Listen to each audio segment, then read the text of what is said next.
Thanks for downloading this episode of Cork Talk with me, Tim Atkin. A weekly conversation with some of the most famous people in the world of wine. Sam Harrop is an Auckland-based consultant winemaker with a cosmopolitan outlook, a man who's been influenced by the time he spent in Spain, Japan and the United Kingdom.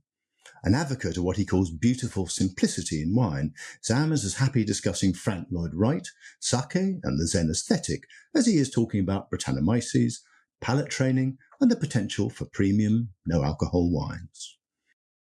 Hello, Sam, and welcome to the podcast. Hi, Tim. Thanks for having me. It's the end of the day in New Zealand because I can see you're drinking a glass of wine, a bit early in the morning here for me, so I'm having a cup of tea. How are you? Fair enough. I'm well, thanks. Yeah, busy at the moment. Crazy busy, but all good. Good to hear. Listen, as ever, lots of stuff to talk about. You've had such a varied career. I'm reading back over it. I thought, God, I'd forgotten he did that. You've done so many different things. I mean, as everyone can hear, you're a proud Kiwi. Where were you brought up? In New Zealand and connections to wine through your family or not?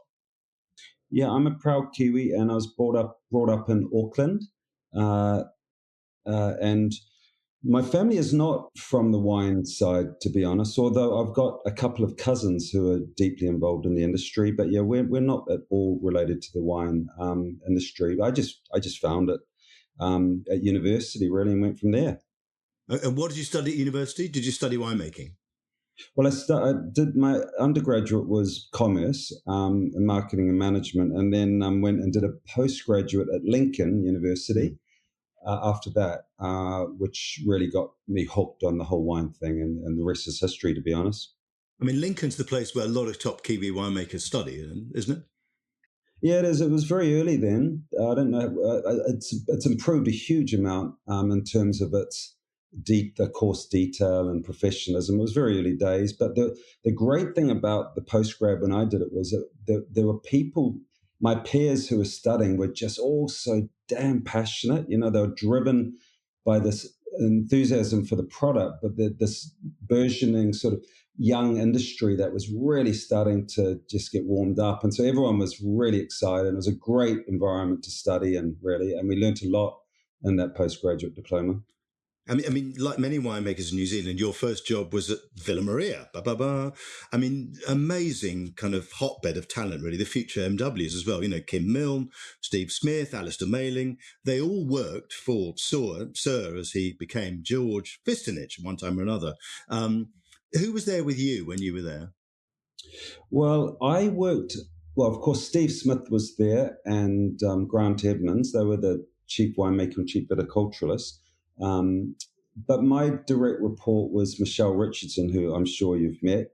She's a renowned New Zealand winemaker, but also Gordon Russell, because I had a winemaking cadetship. I was the first winemaking cadet Villa Maria had.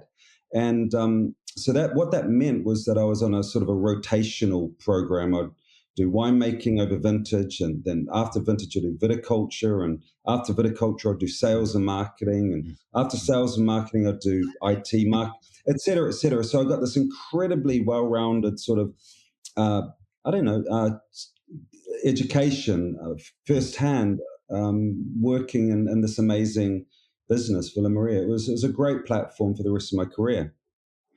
And what made George, as he was then, not Sir George, such an amazing guy to work for? And he was a legend, wasn't he? Well, I didn't have a lot to do with him because I was traveling around the country and so forth. And even if I had been based in Auckland where he was and was, had a bit to do with him, I probably wouldn't know much about him anyway, because he's a man of few words. But what I did, I observed a unique guy for sure in the interactions I had with him. And he is a very special guy. But the things that stick out for me, and I'm sure they're the same for other people, and probably very important in his very successful career, is that he was extremely resilient, persistent, stubborn. He would never give up, and this is an important quality for most successful people in their careers in business. The other thing I noticed about him was that he was very single-minded. He had one clear vision, and he didn't get diverted like like so many people do. And we know that's a very important quality trait, if you like, for very successful businessmen. They just don't get sort of diverted by creative ideas or interesting ideas. They stay true to their business strategy. I think that's a very good description of him. And you then headed overseas, not for the first time, because travel, living in other countries has been regular parts of your life, really. And you worked for two very different places, Literary Wines, I think with Ted Lemon over in California, and Rosemount Estate, much bigger production facility in the Hunter Valley. What did those two experiences teach you? Anything that stayed with you? Yeah, that's a good question. I think before I try to answer that question, just to go back, when I was doing my commerce degree, I was starting to get interested in wine. I also did a couple of summers on Waiheke at Stony Ridge, whom you know, I'm sure, a very important winery to New Zealand, but also one of the original wineries on Waiheke. Now, it was really interesting to see this young winery, fine wine, and also study management and commerce and economics and so forth. I realized quite quickly when I was at university, really just going through the motion to get the degree to actually then so I could do the postgraduate diploma. I realized quite early that the whole wine the industry in New Zealand, at least, and subsequently I found out around the world, is just terrible at communicating to the consumer. Terrible understanding what products the consumer wants. I mean, they're just completely removed. And still today, so many segments, so many parts of the industry are very removed from the reality of day-to-day consumer needs. So I made it, before I started this journey in wine, I decided that I would do my best in wine to try to communicate, to explain, to demystify, and to understand as many segments of the industry as I could access. All that to say that when I did my overseas winemaking, my first stop was Literary, a very new winery owned by Ted Lemon. This is in 95, I believe. And he'd spent a lot of time in Burgundy. I think he worked at De Jacques, among others. And so that really appealed to me because his ideology was very much aligned with what I was really getting into with my wine preferences. Not so much oak influence, less is more natural, all these things. So that was my first stop. Then I consciously said, right, we're off to Rosemount to get the absolute antithesis of that experience, which is a big winery, in Denman, Hunter Valley, processing, thousands of tons. I managed the night shift. It was just a machine. It was a factory. So two very different experiences. And I learned from Literary this hands-on, crafty, boutique, low intervention, sort of almost art-like segment of the production arena. And then from Rosemount, this more commercial. And I didn't look at one as being better than the other. I just wanted to understand the two extremes of that different production ideology. Yeah. I mean, in 97, you moved to the UK, which I think is where I met you for the first time, to work for a supermarket, which was Marks and Spencer. And you stayed there 7 years and you did a lot, really. You helped to change the UK retail scene without flashing you too much. I mean, you said that you were already thinking, hey, people aren't communicating with consumers very well in the wine business. Did you help to change that culture? Do you think at M&S, did you help to change a big retailer in a sense? Well, we tried. We did our best. One thing, with your help, actually, Tim, it's really important. You probably don't remember, but when I started Marks and Spencer as a winemaker, we only had about 190 wines, and they were all exceptional wines. They're incredible value. But there was a lack of color and spice within the range. It was very sort of commercial and very safe. I remember in the Observer, you put the skull and crossbones at the top of your article and made reference to how dire the M&S range was. And I must thank you, and the entire Marks and Spencer team must thank you, because that opened the door for immense amount of change in the range and the supply base. Yeah. And that allowed, it's very kind of you to say I helped change the retail scene over there, the wine retail scene. did a little bit. But the door was opened by your criticism. The execs came in and said, "What do you need to do?" We said, "We need some more seasoning. We need some Greek wines. We need some Minervois. We need some Burgundy. Interesting, smaller producers." And it was just a wonderful time to be there. So I mean, the whole process of learning about consumers and communicating to consumers as a endless career goal. What at Marks and Spencer's, what I really learned about were the different segments that existed. We had a lot of consumers come into a store who were buying their wines from other retailers, Obbins, Waitrose, because they wanted these interesting wines with context and story. We didn't have them. So we accessed this new consumer who was already buying their strawberries and the prepared meals with them in there. So it was hugely successful for the business and a great learning curve for me. And I think so. I mean, you started studying for the Master of Wine around the same time. You passed at the first attempt in 2002. Any tips you'd pass on to people who are starting on that journey now? I mean, I always tell people don't overlearn stuff. Work out what you need to know to pass the exam rather than everything about wine. Yeah, I guess my guidance, and I'd give a lot of it to new students, old students, and it's quite simple because most people who do start studying have a lot of experience in tertiary education. They've got multiple degrees. They're smart people. They've studied hard. What I say to these people is, don't get caught up in the content. Okay, you're on this journey. You're being accepted for the study program because you already have pretty much most of the knowledge you need to pass. What you don't have is the knowledge how to apply that content, that knowledge in the exam. And so for these people starting the journey, my guidance is simple. Focus more on how you communicate your knowledge, how you apply your knowledge. Look at technique. And I know that's a cliche to many MW students, but and this is the thing, every student has a different set of needs when it comes to technique. It's a very personal thing. There's no one way, one size fits all. You have to look at your strengths, weaknesses, like a SWOT analysis of how you write. You know, are you too expressive, too many adjectives? Become more succinct in that case. You know, I do love that Einstein quote that I got from Steve Smith, actually, indirectly from him. Things should be as simple as possible, but no simpler. So starting your journey, keep it simple. Do not overcomplicate the process. You will end up going insane. I think it's true. I mean, your award-winning dissertation was on Brettanomyces or Brett. Just tell us a little bit about Brett, I mean, succinctly.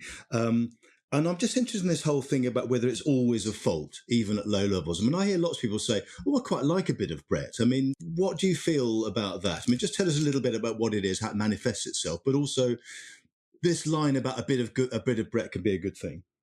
Yeah, so Brettanomyces is what I call a rogue yeast. It's not something you inoculate into the wine. It lives in the cellar and it lives in barrels. It can survive at high alcohol and high sulfur. It's very resilient. And I got into, and what it does is it when it's active, when it's consuming sugars like most yeast or all yeast do, what it does is it produces a number of aromas. The main family is the volatile phenols, and be very succinctly, these are the farmyard characters, or in some cases the clovey, spicy characters that can be a little bit more appealing. So at high levels, they can be extremely dominant. At low levels, they can be like a little bit of seasoning. I was intrigued, and I'll tell you why I was intrigued with Brett, because I went to a tasting. You were probably there at the Ritz tasting a bunch of Grand Cru wines from France.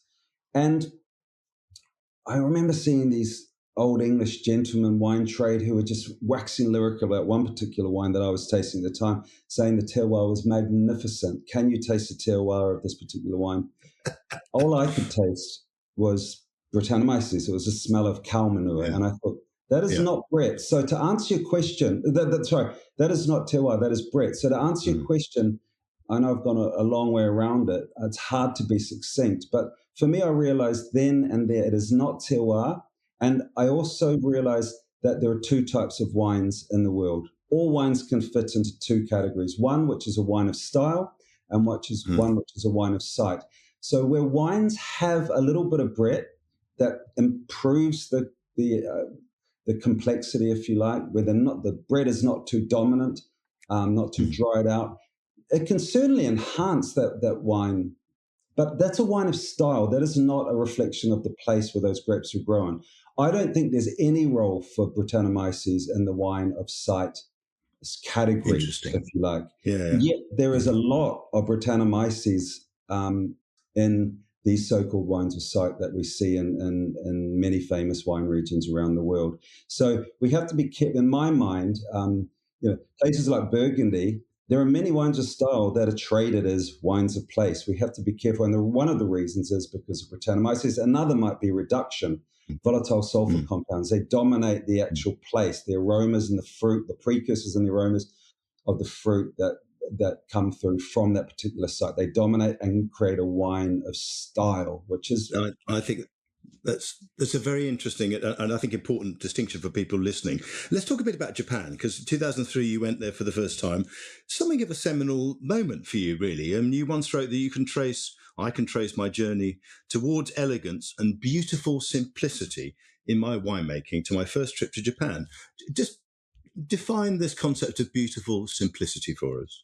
Well, quite early on, actually, even before I got into the wine industry, I was intrigued by Japanese culture. My sister-in-law is Japanese, and I did read a number of Japanese authors. So I got quite interested in the Japanese Zen aesthetic design principles, if you like. My brother's an architect. I took an interest in Frank Lloyd Wright, and I studied music at school. Baroque, and I love simplicity in the art world. Okay, so architecture, I'm a much bigger fan of the Bauhaus than I would be of Gaudi, for example. So I've always loved simplicity in an artistic form. Beautiful simplicity is a term I use quite a bit in the context of wine, coming from directly, as you say, from my experience in Japan, where I went out to Japan in 2005, I think it was, to study sake, and just tasted a lot of beautiful food as well, and was just intrigued at how cuisine and sake and everything in Japan is just minimal, and it's just so beautiful, and so from that point on, I very much, and this is going back 2005, I very much realized that in terms of my philosophy on creating wines of sight, I would need to take a much more minimal approach. I do think that it's quite trendy at the moment with these words like transparency and purity and lightness and freshness. I do think if a wine has balance and harmony in this more simplistic perspective, it will can not only be more enjoyable in many regards sensorially, it will age much better than the wine that is bottled already quite complex, whether it be down to volatile acidity, Brettanomyces, volatile sulfur compounds, oak, whatever. I think, and it's very interesting because you would have experienced this doing the Masters of Wine. Complexity is a very positive term that the Institute encourages to, describe positive things in a wine. Simplicity is perhaps, well, not frowned upon, but back then it was, a word to use to describe quite a basic wine of lesser quality. But I just do not believe that at all. I think complex wines are magnificent, can be magnificent, but wines showing beautiful simplicity equally can be magnificent. And here's the key point for me: those wines age so much better than the wines that are bottled already complex. Does that make sense? Yeah, I think it does. I mean, Randall Graham in America talks about wines of effort, and the wines where you feel the effort's gone into them are not simple. They're almost a bit overworked, and I think in a way, simplicity maybe is transparency is what you're saying, really. Yeah, completely. But why not sort of avoid any new oak? Why not? Of course, use oak is important for me, but concrete's important. It's, I want to taste the place, and this comes from a concept that I read about called shibumi, which is, ironically, when you go to Japan and you ask your friends what shibumi means, they have no idea. But certainly, I read about it online, 20 years ago.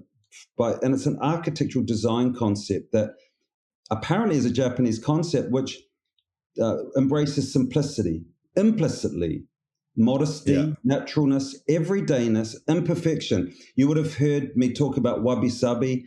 Jamie Good talks about it. A slight level of imperfection can elevate it, but you can't elevate a wine's quality if it's simple, if it's beautiful simplicity, if the imperfection is too dramatic. It has to be very nuanced and subtle. And then the final component of shibumi is silence. And I think that probably talks to transparency and lightness of touch. I like that description very much. I mean, 2004, you left M&S, you set up as a consultant, which is pretty much how you've earned your living ever since. How do you choose your clients? And I wonder, what makes a good consultant and a bad one? I mean, how do you make sure that you're in the former camp, not the latter? God, so I don't know how I didn't really have a mentor, but along the way, I guess I'm just a very simple guy. I just looked at things really quite in a basic way. And I remember sitting back after resigning from Marks and Spencer, thinking, I'm going to be a consultant. What is my criteria in terms of who I work for, where I work, who I work for? And I said, I'm going to try and work for wineries and wine regions that are undiscovered. I want to add to the diversity of wine for the rest of my career. And part of that was because we had added so much diversity to the Marks and Spencer range, as I said earlier. But I also wanted to help the communities around those lesser known regions. So my first winery, for example, that I worked at was in the Tejo region, Alentejo, for João Portugal Ramos. He had a winery there that was brand new, but they're about to close shop because they couldn't sell any of the wine. So I worked there to try and just, get this into the UK, add to the diversity of the UK market. So that was one of the first criteria. Another one, probably the most important one nowadays, is I want to meet the owner. I want to see, understand their values, their principles, their ideology. I want to know they're good people. I want to know that they're long-term, they have long-term vision. But most importantly, just decent people. And I'll give you an example of a recent consultancy I started with 18 months ago. Bird in Hand in Adelaide Hills. The owner, Andrew Nugent, flew out to Waiheke to meet me, and he was just a solid bloke.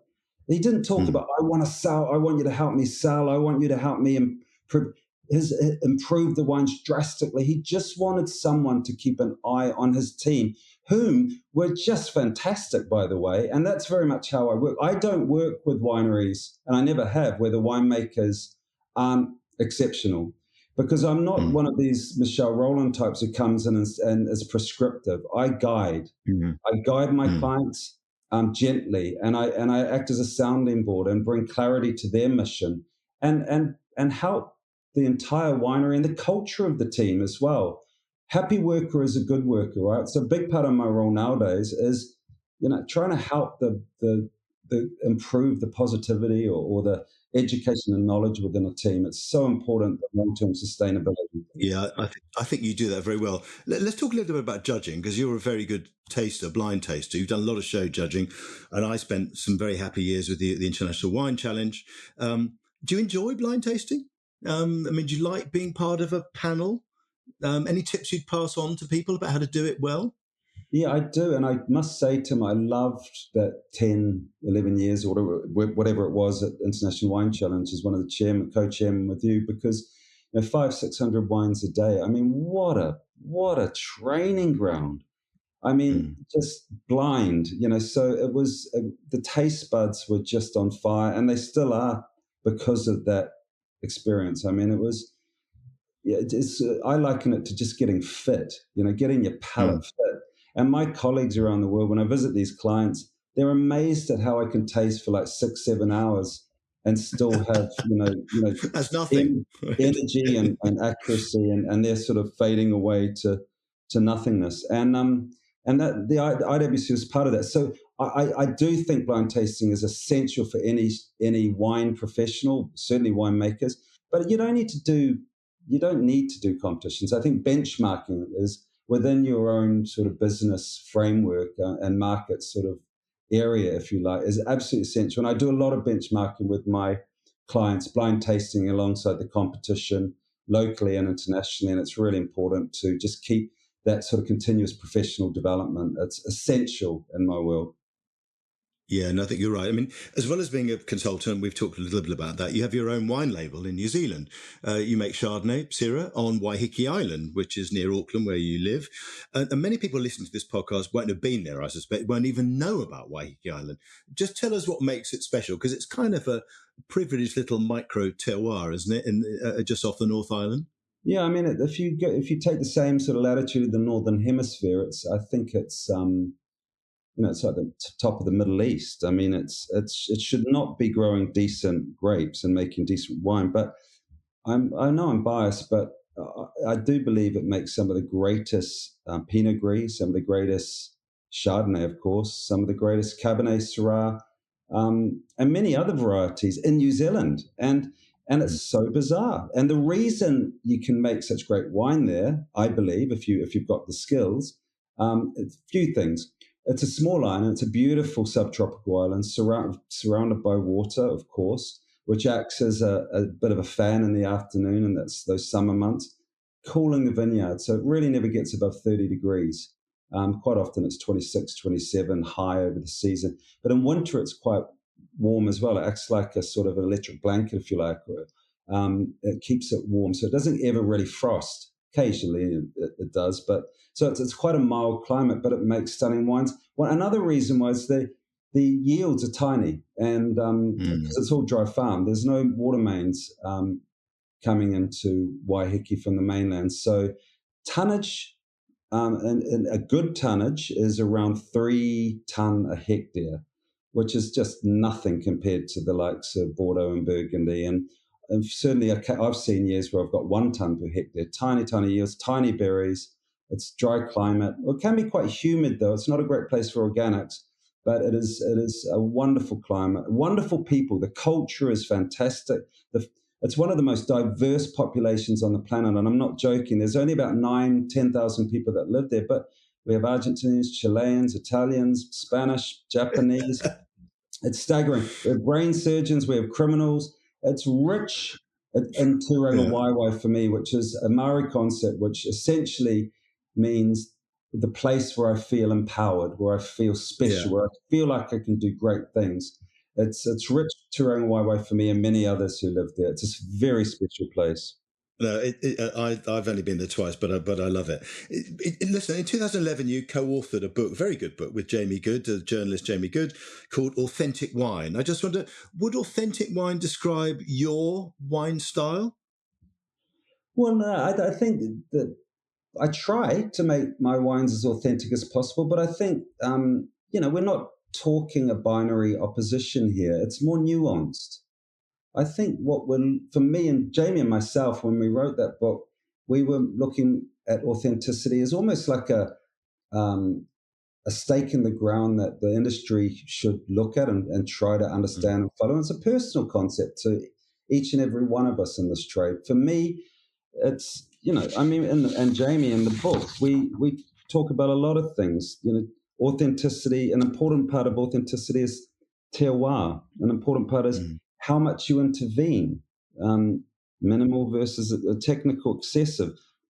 How sustainable are your practices? How natural are your practices? Avoidance of excessive additives, fining, how much you press. I mean, you can respect for wine diversity. I mean, transparency, picking at the right time, not picking too late, not picking too green. Yeah. Balance. So, I don't think there are inauthentic wines in this world. I just don't. I mean, there are wines that are less authentic to me than others. To answer your question, I try to make my wines as authentic as possible, but I don't own any vineyards personally under my own label. So, one would say, well, that's not very authentic, but that doesn't bother me. I think authenticity is not just something for fine wines. I like to think that when I was at Marks and Spencer, I helped improve the authenticity of their entire commercial range.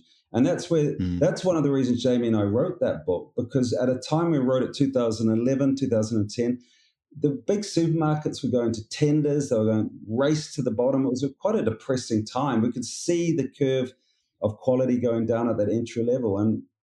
And so we wanted to make the industry, the trade, aware that actually authenticity is important to a lot of consumers. These ideological and textual aspects, criteria of wine quality are really important to a big part of the market and the future sustainability of the entire industry, for that matter. You're also a co-owner of something called Peninsula Viticultores in Spain. You lived in Spain for a while, didn't you? In Madrid, I think.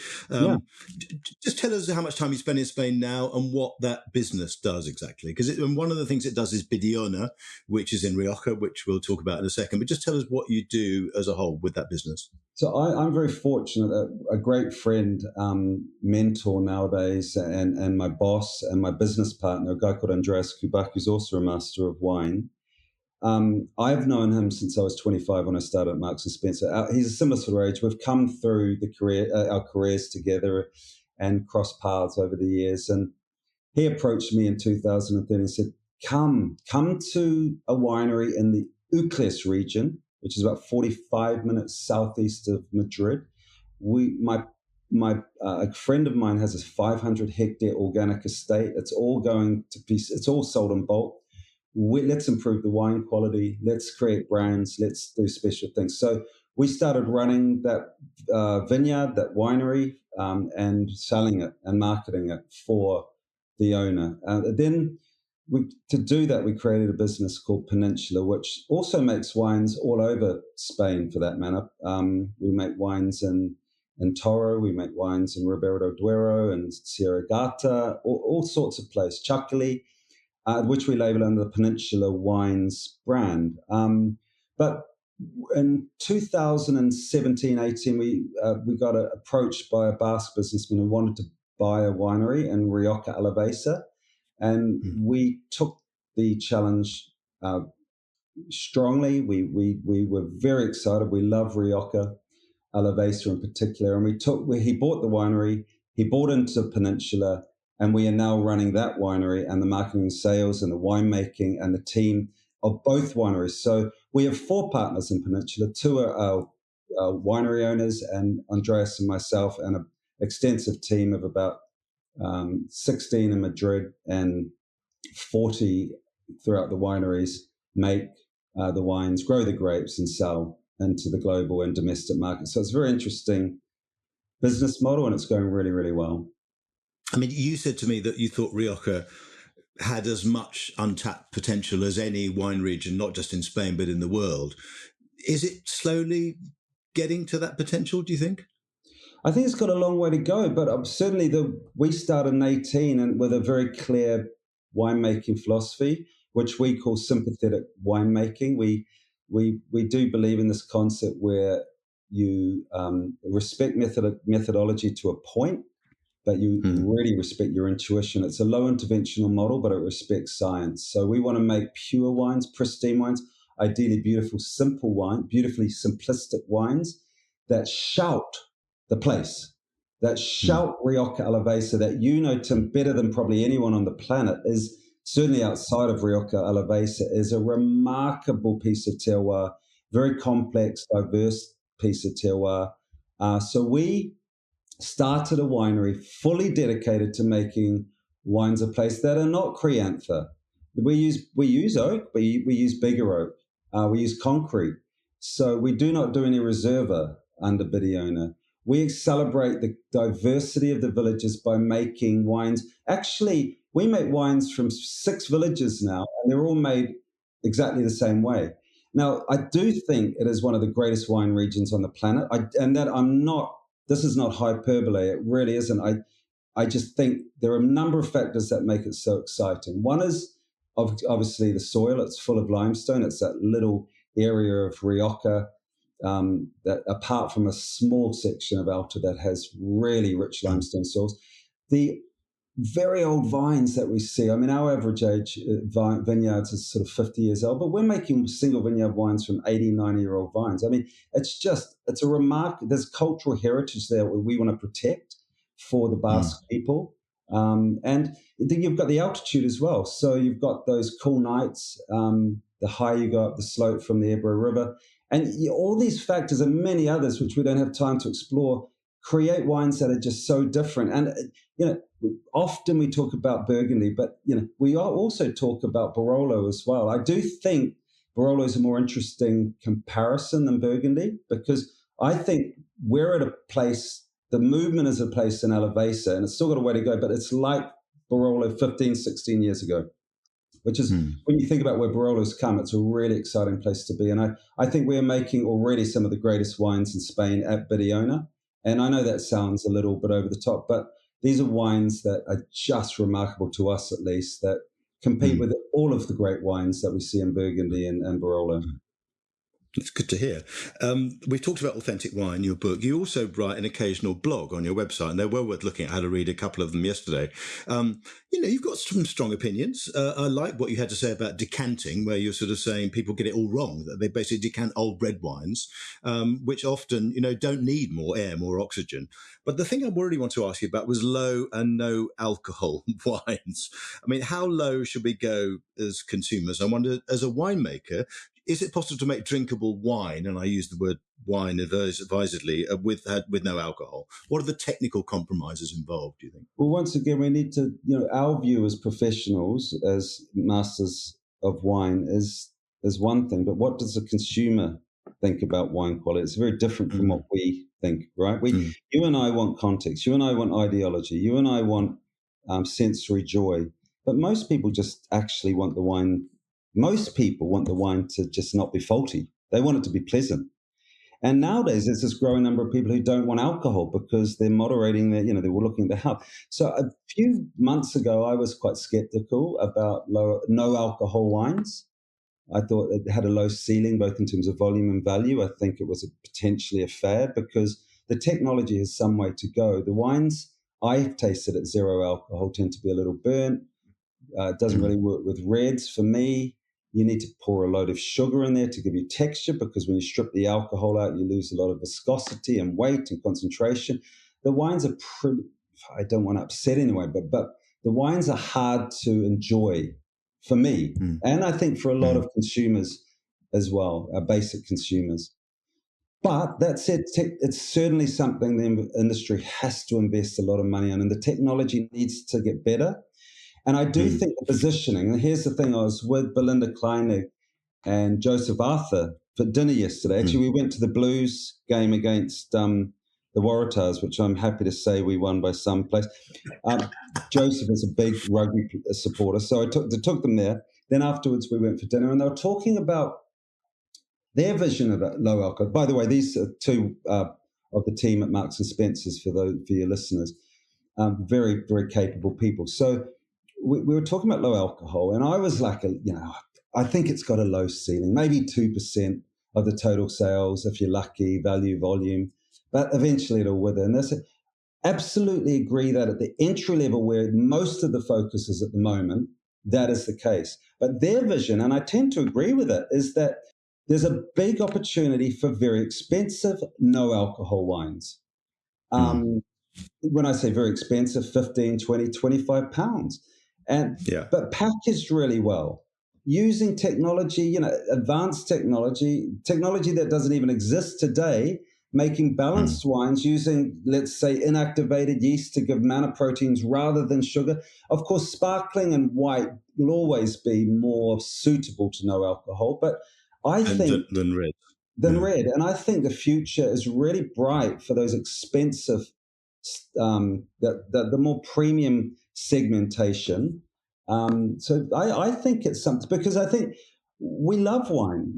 People with lots of money love wine. They want to spend money on wine, and they want to drink it, but they don't want to drink too much. So why not at the end of an evening, move to a no alcohol wine that looks the part, that tastes pleasant? I mean, your taste buds aren't working as well at the end of the night. So it's just, I think, a great concept to consider. Paying more but certainly the quality needs to improve. I think that's a very interesting take on that. The final question is how you get away from wine. You know, you've got a family, you're a busy man, you still travel quite a bit. What's an evening for you away from wine? Well, at the moment, it's sort of going to my kids' basketball games and driving the kids around. It's just, we're right in the thick of it. Got a 15-year-old and a 12-year-old, and family's everything. So, but, I used to get away by surfing. The old shoulders are a little bit sort of sore for that now, but I love nature. I walk a lot. You mentioned I have a house on Waiheke. I go to Waiheke a lot. I make wine on Waiheke. It's a very natural place. I escape into the energy of nature, and I get so much creativity from that hobby, if you like. I'm going to start fishing soon. I write poetry. I do enough reading outside of wine.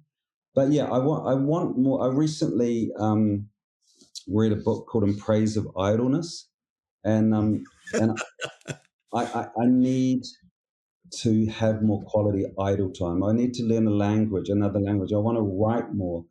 But I'm at that stage in the thick of it where it's work, family, dash off for some exercise and some nature when I can. The first thing I'm going to do when we finish this podcast is go online and buy In Praise of Idleness, because I think I could do with a bit of idleness myself. Listen, Sam Harrop, Master of Wine, it's been wonderful talking to you. Love what you do. I don't see enough of you, my friend, because you're at the other end of the world, but hope to catch up with you very soon, either in Rioja, London, maybe even down in New Zealand. It's been a pleasure talking to you. Thank you, Tim, and thanks for involving me. I hope I've said some interesting things for your listeners, and a great pleasure. See you soon, eh? See you, man. Bye. Sam is such a well-rounded and thoughtful winemaker. It's always a pleasure catching up with him. Next week on Cork Talk, my guest is Cherie Spriggs from top English sparkling wine producer Nye Timber. Join me then. Thanks for listening to Cork Talk. If you want to read more reports, articles and tasting notes by me, go to my website, timatkin.com. You can also follow me on Twitter @timatkin and on Instagram @timatkinmw. See you next week.